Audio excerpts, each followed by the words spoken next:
Hello, my name is Kelsey and welcome to this episode of Becoming Home. I don't know about you, but I've always wanted to refinish a dining room or kitchen table, and I finally got that opportunity. My husband helped some friends of ours move into a new apartment, and they offered him some furniture they didn't need anymore. When I got home from work, this table was waiting for me, and despite its appearance, I was super excited. Finally, a chance to try my hand at refinishing a table. Here are some before shots of the table.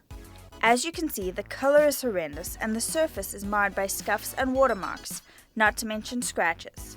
However, it's made of solid wood, don't ask me what kind, and is sturdy and strong. With 2 leaves, the table extends to 7.5 feet, which will come in really handy for gatherings and holidays. The first thing we're going to do is strip the old finish off the table. So grab some coarse grit sandpaper, I used 80, and start sanding. If you're new to sanding like I was, the number on the sandpaper refers to the coarseness or fineness of the paper. The lower the number, the coarser it is and the more material it's going to remove. So 80 grit is going to be rougher than say 220 grit and is going to be a more efficient tool for removing the finish. Sanding by hand is a time and labor-intensive task. As you can see when I wipe away the dust, there are plenty of spots where the finish remains. The idea is to get it down to raw wood so that you have a smooth and clean surface to work with. Another thing you should know about sanding is that you always want to go with the grain of the wood. If you go against the grain, you're going to end up with scratches, which may not be visible at this point, but will definitely show up when you stain or paint. I have my sanding block, but there are also times when using the sandpaper provides a more direct and focused tool. On the bevel, the edge of the sanding block came in really handy.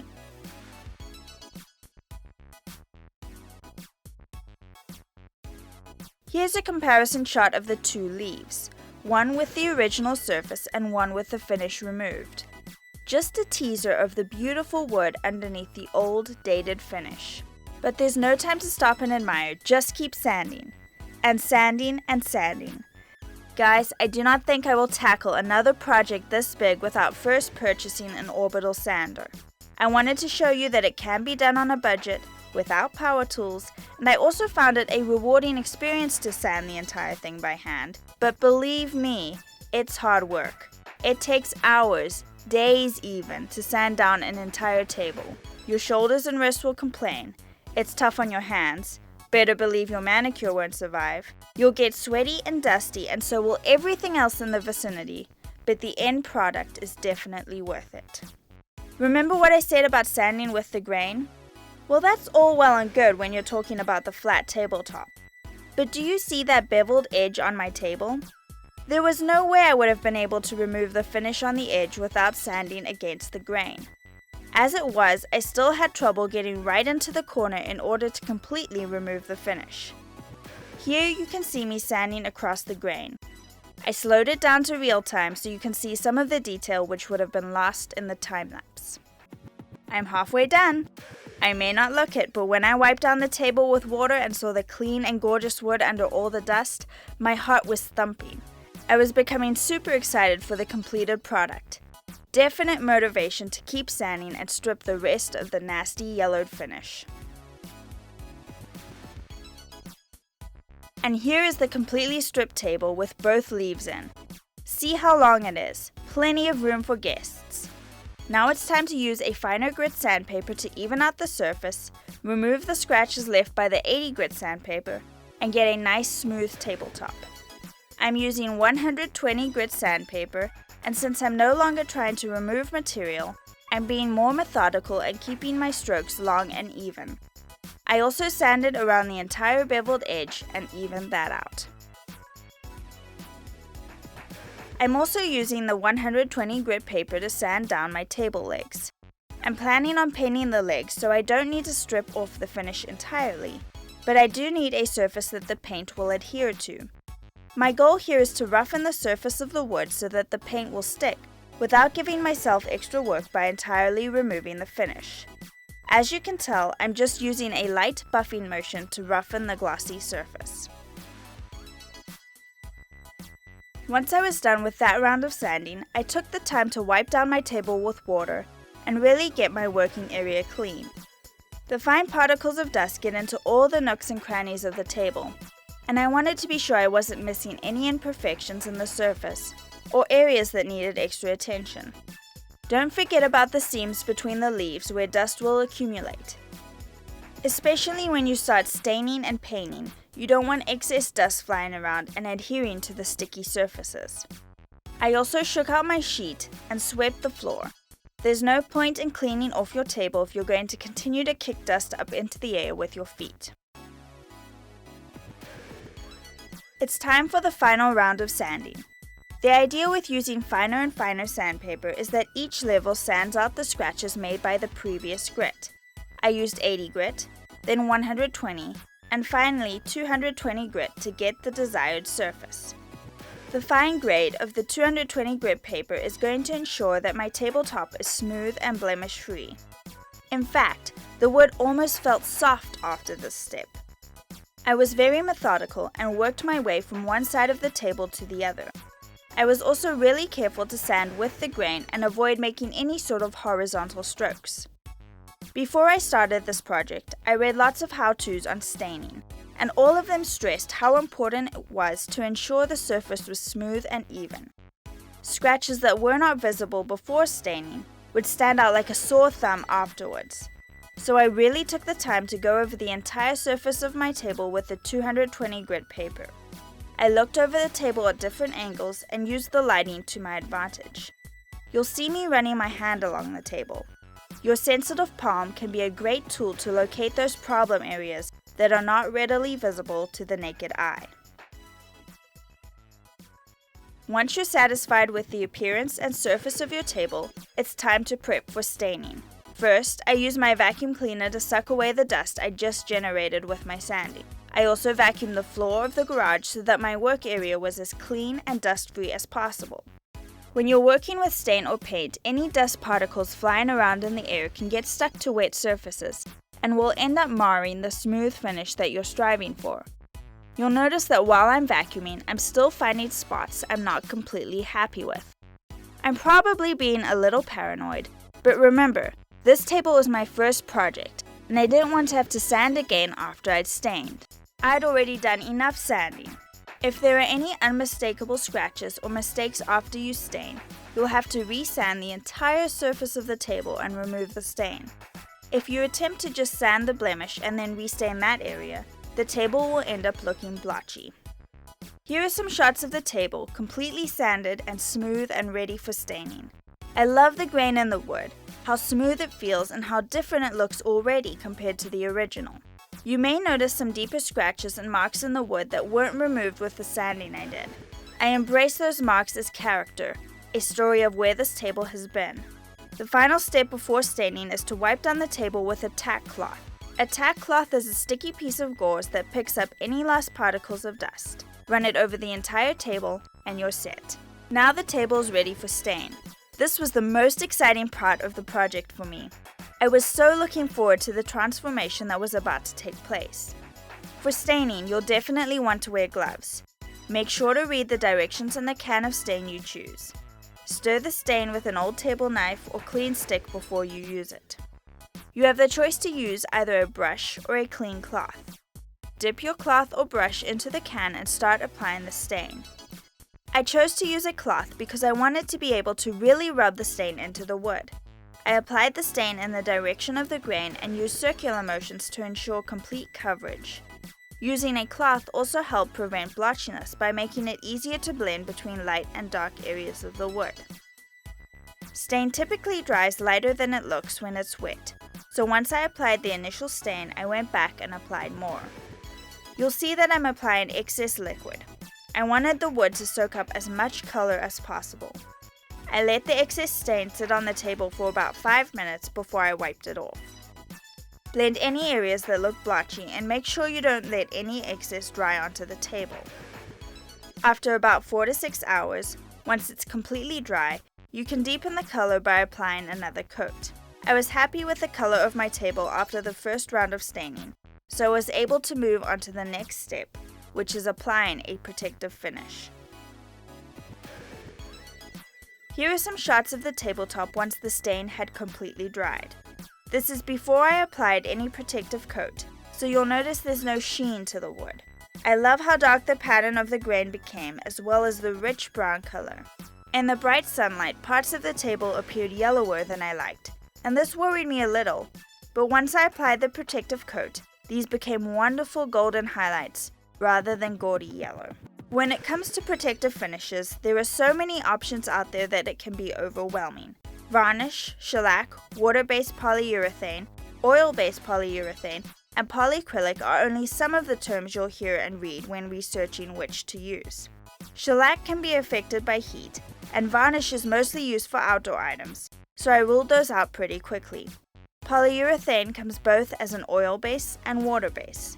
The oil base is more durable, but it's also difficult to clean up, has a longer drying time, and can result in a yellow tinge to the wood. Water-based polyurethane is not as durable, but it dries faster and won't affect the color. Like shellac, however, traditional water-based polyurethane can be affected by heat, and your table may end up with white rings on it. Polyacrylic to the rescue. Polyacrylic is a fortified water-based finish. It has all the good attributes of water-based polyurethane, but with added durability. After applying the first coat of polyacrylic to the tabletop, I started painting the legs, being careful not to touch the tabletop as it was still wet. I decided to paint the legs of my table white. I considered a blue or a grey, but simplicity won me over. I used a paint with primer already in it so that I didn't have to prime the table before painting. Make sure you stir your paint really well as the ingredients are often separated. The first coat of paint will probably look pretty thin and you will probably still be able to see the wood. Don't worry about this. In fact, it's better to get a thin and even coat than to apply it too thickly and end with rivulets of paint running down the legs. Here's a shot of the table with one coat of polyacrylic and one coat of paint. You can see the paint is thin and the brush strokes are visible. Once the first coat of paint dried, I went ahead and applied a second coat. If you applied the first coat lightly enough, there'll be no need to sand in between coats of paint. If you do have places where the paint ran or you have uneven spots, you may want to sand those down before your next coat. Don't forget to paint the gaps in between the leaves of the table, otherwise there'll be really obvious dark lines. You'll need to paint the leaves as well as the table itself. Make sure that the leaves are dry enough to handle and that you're not placing any wet surfaces down on the ground. At this point in the project, there is definitely a lot of downtime while you wait for coats to dry before continuing. You'd never want to risk ruining your hard work with impatience. Always follow the recommended drying times on the cans of product. You will need to sand in between the coats of polyacrylic with a fine grit sandpaper. I used the same 220 grit that I used earlier, but you could go with a higher grit if you desired. Make sure that your table legs are completely dry before you do any sanding. You don't want the dust to adhere to the paint and make it look dirty. The purpose of sanding between coats of polyacrylic is to ensure a really smooth and even finish with no bumps or imperfections. Just do a really light and even sanding over the entire surface. I admit, when I saw how white the table looked while sanding, I was a little worried that I should have chosen a higher grit. But once the next coat of polyacrylic went on, the color reverted to the rich dark brown I wanted. Don't forget the edge of your table. If it's beveled like mine, then the polyacrylic is likely to have pooled in the crease and needs to be sanded down. Wipe the dust off the table with a tack cloth before you start your next coat of finish. At this point, I lightly sanded down my table legs.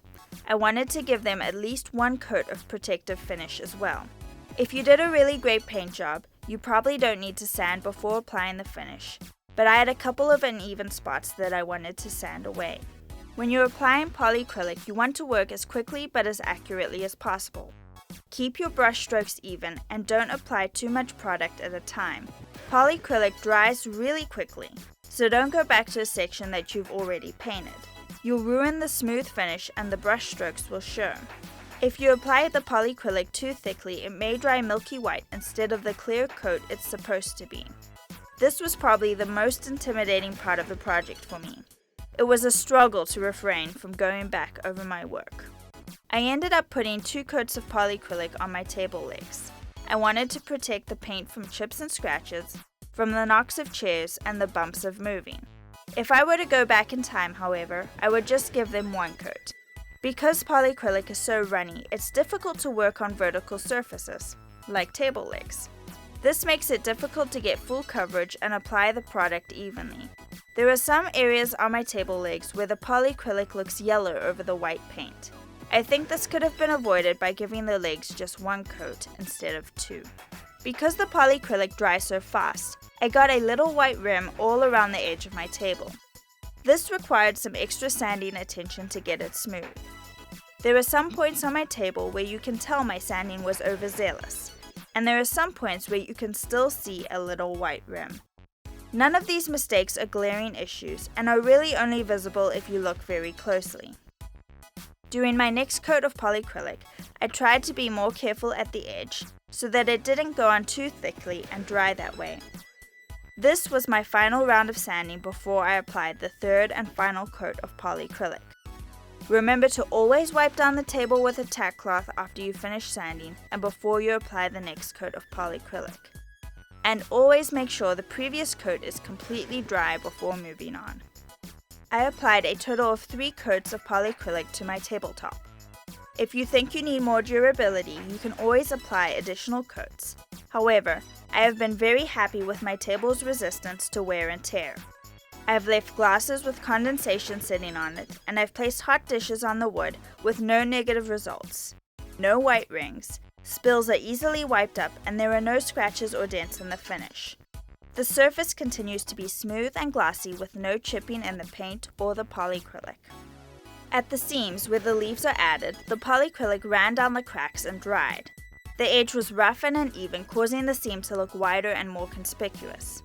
Once I lightly sanded down these inner edges, both on the table and on the leaves, the parts fit together as smoothly and evenly as before.